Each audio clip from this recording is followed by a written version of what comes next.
when you speak about your experiences, you find that there's a lot of people who are very surprised to hear that there were concentration camps in Egypt. Yeah, a lot of people was in concentration camp. We were like 400 Jews inside in the camp.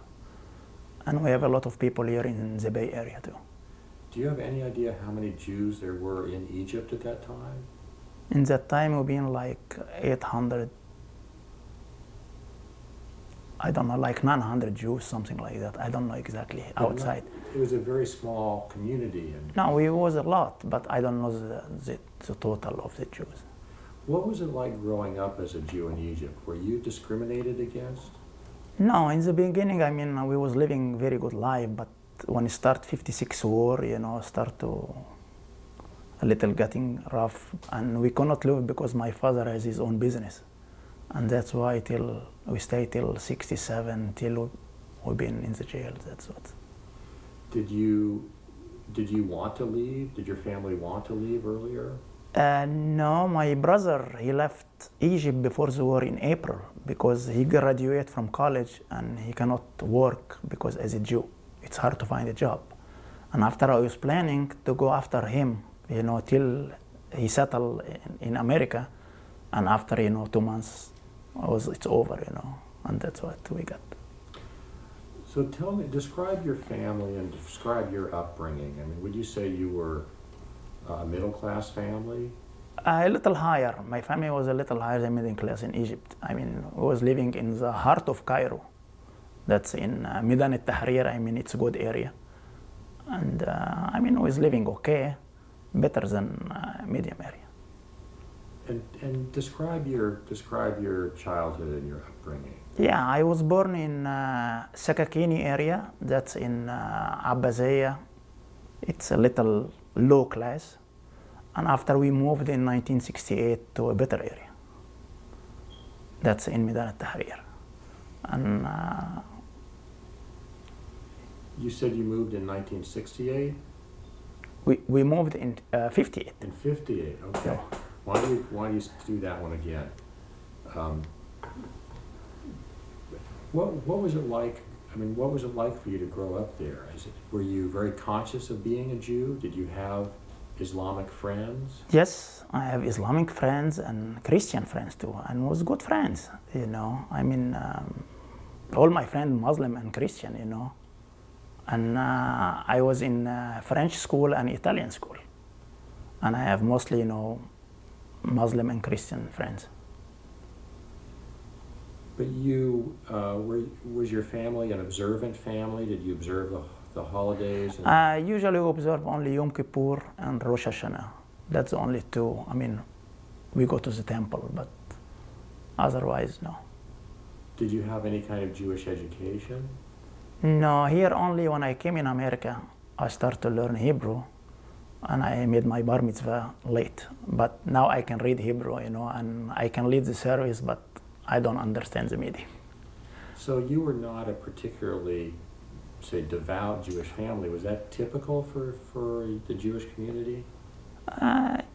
Yeah or no, because we was living far from the temple, and it's nobody, teach us, we have to go like Shabbat, no Shabbat, only we go only the high holiday. That's only it.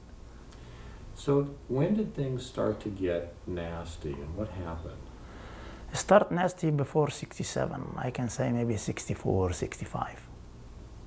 Describe what it was like. It's like, a lot of people what has stores, owner stores, they got be confiscated. They took the stores from them. A lot of things like on the street demonstration, now against Jews, and you are afraid to go on the street, and till came close to 67, it's getting worse and worse and tight, and the war started, and they collect all the Jews to the camp. Now talk about your personal experience. What did you experience during this time? inside the concentration camp. Well, No. and in the months and the build up to that also, you said things got nasty. Yeah, nasty because we don't know what to do. You know, you're afraid to go out on the street because was no light, night time. You know, they shut off all the lights. You know, and was you hear only bombs. You know, like screaming on the streets. You know, you don't know what to do. You know, and even I have no idea. You know, if they are going to come and take us to camp. You know, I have no idea. But when it came the time, I was sleeping. This was Monday. I was sleeping to my brother, and my mom came to me and shook my shoulder, tell me, wake up, Marco. And I wake up, and she said, there are two men outside. They want you and your father, to ask you a few questions. And I went with my dad down, and was a little jeep. We took the jeep to like a police station. And over there was a little cell, you know, it's like, was like 6 by 6, a little one, and has only one gate, metal gate, and inside was dark, and it was in June and was hot, and the room even was smelly. But inside was another people, you know, but dark, I don't know who was inside. And we have to give like the guard outside like one guinea. Guinea, it's 1 pound. I mean, it's like say 20 cents. But with guinea in Egyptian, it's big money. Only to open a gate, you know, a little to let some fresh air inside, you know. And after that, the second day, you know, around 10 o'clock, we've been transferred from that police station to a big army truck to concentration camp. I know now that was Abuzaabal. And the truck, you know, stopped at the big gate, and the curtain from the truck is a jeep, you know, and was a lot of Jews inside, but I don't know, none of them was a lot. And the truck was high, but they was pushing you, you know, from the truck to the ground. You cannot go, you know, because there's no steps, you know. And you form a line, and the big gate open, and inside you walk, and was a big table, you know, like 3 officers sitting. And you form a line, and you start now, you hear the screaming, you know, you come on, you know, Ya Yahudi ibn al-Kalb, come on here. This is in Arabic, you mean, you Jew son of a dog, come here, you know. What's your name? And you said your name, you know, you empty what you have in your pocket, and he signed like you are here, and they give you aluminum pan and a black blanket, and a clothes made of like a barlet sack of, you know, it's an off-white sack. And you go up, you know, the building was like 3 stories, you know, and they put us on the 3rd floor. But by the time I go up on the 2nd floor, you see the Jews running like around each other like dogs. And behind them was a soldier, you know, with a big belt, you know, they call it Aish, it's white belt. And he was slamming each one, you know, to getting more faster. You know, and after that, you know, I was running, and my heart, you know, started. And suddenly the officer said, "What's happened to you? Do you have a problem?" I told him, "Yeah, I have a problem in my heart." And he said, "Pull over." And this one, I noticed later, my father told to the officer, "My son has a heart attack," you know, but I wasn't like to eliminate him from the hitting and running. And I've been transferred from this concentration camp was like 4 ambers. Amber, it's a cell, it's a room. Was from amber 19 to 25. And every amber was like 60 inside, 60 person. But the room is like 25 by 30, and it has 1 gate, and it has 2 windows like 1.5 feet and 1 toilet. And the floor was a tile. But you have only tile and a half to sleep. You know, we were sleeping like sardine, one against each other, like his feet comes to my face. And night time, when you want to go to the bathroom, you have 2 steps on body to go to the bathroom. But by the time you arrive, you cannot find your place, because the other guy, he relaxed and he put his back down, and you have to wake him up, you know, it's my place, and start to fighting.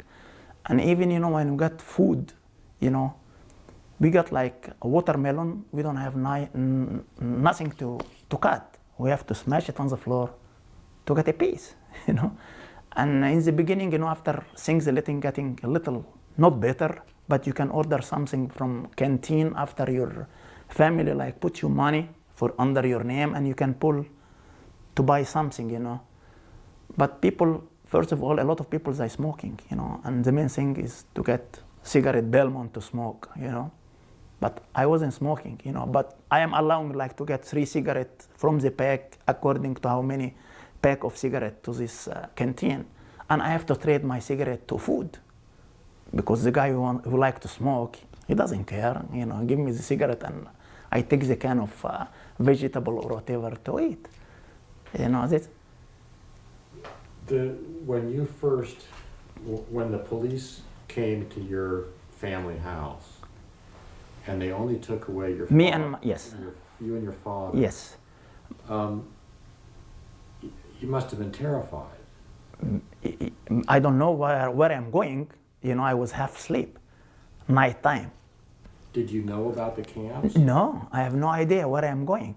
My mom told me, okay, they want to ask you a few questions, and it doesn't take long. It's only for 5 minutes, to the police station. Okay, I put my clothes and I went with him, and these 5 minutes, it took 3 years and a month, only for 5 minutes, I think the same situation happened to all the Jews, when they took them from their homes, it's like question, we need you only for 5 minutes or 10 minutes, only question, and they never come back to their homes. Were you beaten in the camp? Yes. Can you describe that?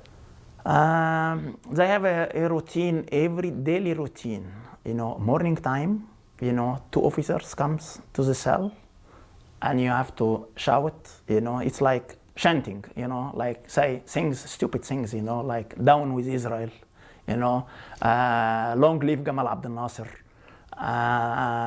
live Palestine, Jews, such things, and after, the officer go around and if you stand like this, like army, he start to hit you or slamming on your face, like you have to stay like, and you cannot cough.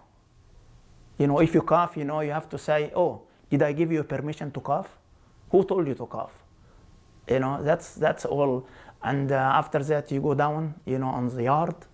They make us like only to put us down, collect all like the rocks from the ground. The big rocks, put it on this side, and the small rocks from this side. And they start to laugh, but you cannot laugh. If you laugh, you're in trouble. And after you put this one, make opposite and bring the small one here, only, to humiliate us, it's nonsense to me. And a lot of things, when we got the food, the container food, it's cans, and the cans, you can, if you smash it, you can open, it's aluminum, it's no, at the end is like that, but if you open the can, it comes a little piece like straight one. This one, we can cut with it. But one time I catch this one with my father, this piece. And this is, like they told him, you have a knife. And he said, this is not a knife, this is only a piece we can cut, the melon or whatever. And my father took like 30 hit with a big branch, on his legs, till his legs, swallow like that, because only, he didn't do nothing, only, we got this metal to cut our food, and... What did they feed you? Morning time we have that the routine meal. It's full medamis. It's like fava beans. That's daily. That's morning time. Noon time we got some rice, and we got ats. It's like soup, and maybe once a month you got, maybe if you are lucky, you got meat. You were in a cell for 3 years? Yes. A prison cell? Yeah. And did you have any contact with the outside world? No, the first 8 months in Abuzaabal is no contact at all. Even our family, they don't know where we are. They said we are dead. They don't know. Even the Red Cross is no communication with them either. Till we've been moved from Abuzaabal to concentration camp called Tora. Situation got a little better. Now we get a visiting from our family once a month. And after they can bring you a box of food, but this box of food has to be searched by the officer, you know. And if he doesn't like any food, he has a bucket next to him, water, and he takes the food and he dump it in front of you like that, like you are not allowed to eat that because you don't have to eat that.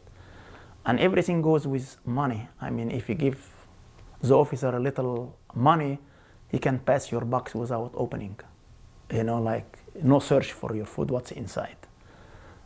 And till we get a little better and they let us go outside to the field, we can run, we can play soccer, you know, from morning time till afternoon. And after they whistle again, you go back to your room. And they can come to you anytime, you know, like 9 time, 2 o'clock, they say, search. Everybody take his clothes and get out from the room. Then how were you released? How did that happen? And We why released, were you released? why? This is what I heard, you know. That's reframing. Why were you released, Marc? Why?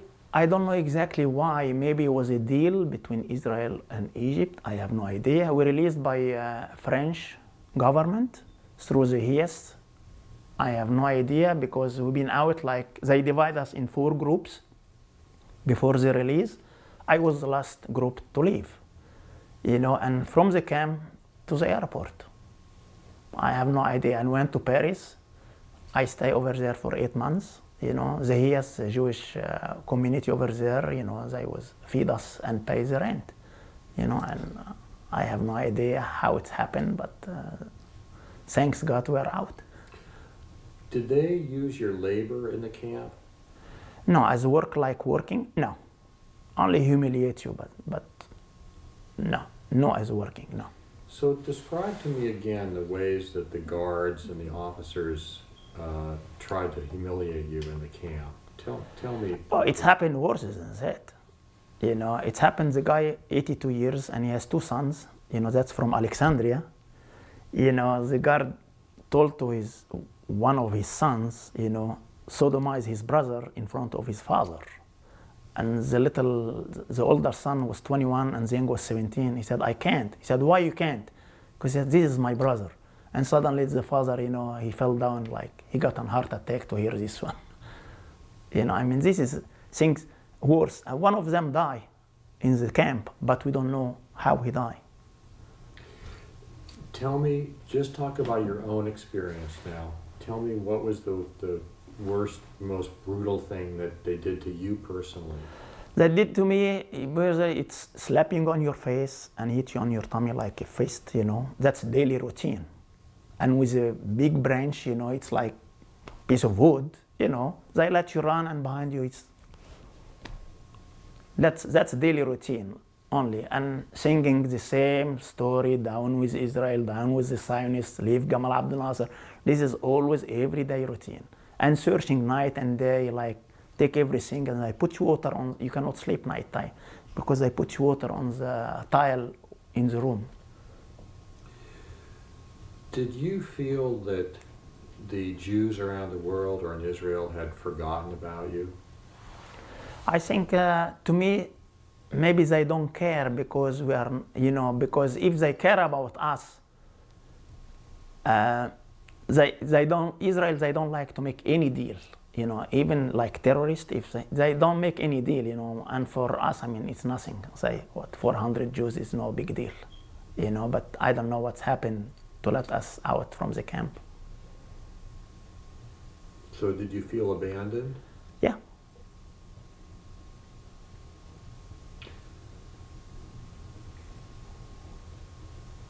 And now looking back at it, how do you feel about it? It's always on my memory, you know, whenever I think about, you know, 3 years passed and what was happening, you know, I was like in a dream, you know, and suddenly I wake up, but I have to move on. Do you miss Egypt? Yeah, you miss Egypt for the good and the bad, but you know, I born, I raised over there. I mean, Egypt has good things too to remember, and has good friends and have bad friends too. I mean, but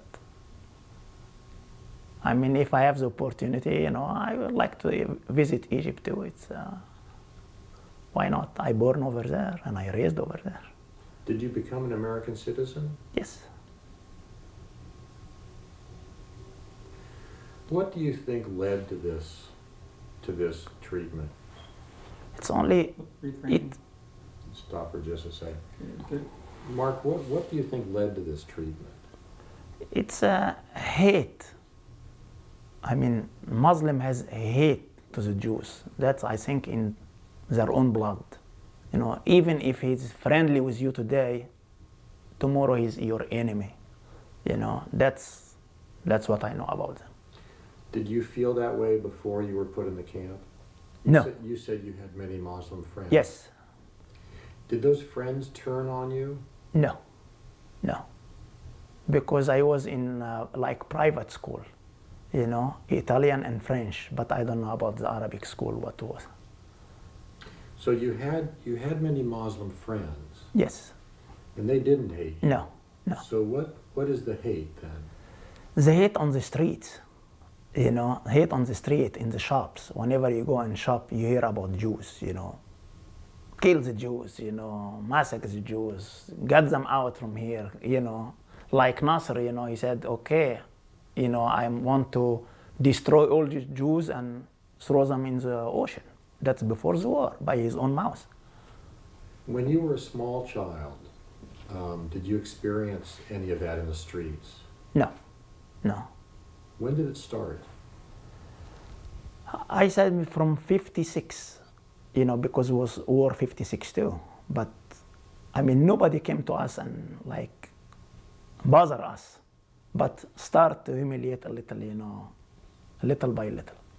But still my father, he couldn't learn a lesson from 56. He said, no, nobody came to me, why not? I cannot leave my business and so on. And till it came the time and we got on the jail.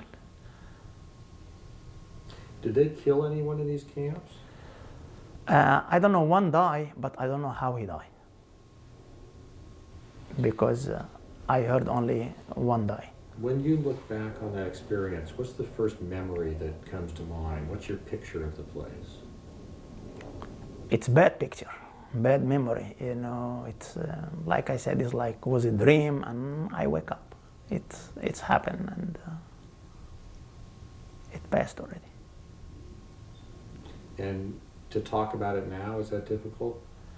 No, now it's I feel relieved to tell the story to everyone, to let them know what's happened to the Jews in Egypt, because a lot of people, they have no idea. And do you think we can learn anything from this? Yeah, you can learn, yes. To me, I don't trust any Arabian guy. That's what after what's happened, even if you are Egyptian for 3,000 years, the Jews was in Egypt, and still. Let's stop for a second. Let's cut. Questions I should be asking that I haven't asked? No, you can ask me. I don't know what. No. What is there anything you'd like to say that you haven't said about this experience?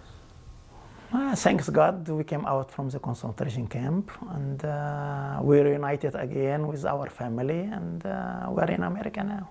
And that's good to hear that. Yeah, I learned a lot of things in the camp. I became more more tough man. It's like an army, but tougher to me. And I learned a lot of things, I learned to crochet, I learned... Did you learn survival? Yes, in the beginning, yes, because in the beginning was like 1 meal a day, and you're not used to. Did you think about the Holocaust, and did you think about the concentration camps in Germany and Poland, and did you wonder, is that going to happen to us? No, I thought I will never come out from the camp. I said, that's it, because it's war. And especially after Gamal Abdel Nasser died while we were in the camp. I said, maybe this is worse now. If this guy die, forget it, we are dead inside. But thanks God, I don't know what's happened, and it changed. So you thought you might spend your life there? That's it. Even I thought, what about if I escape? But where I'm going to go? That will get you anyway. Did you think about escaping? Yes, because sometimes the door, when we get visitor, all the Jewish outside and the door open like that, And when they call the names to get the food, I said, maybe you can sneak between, But after, it's only thinking, what about if I escape, what I'm going to do all this,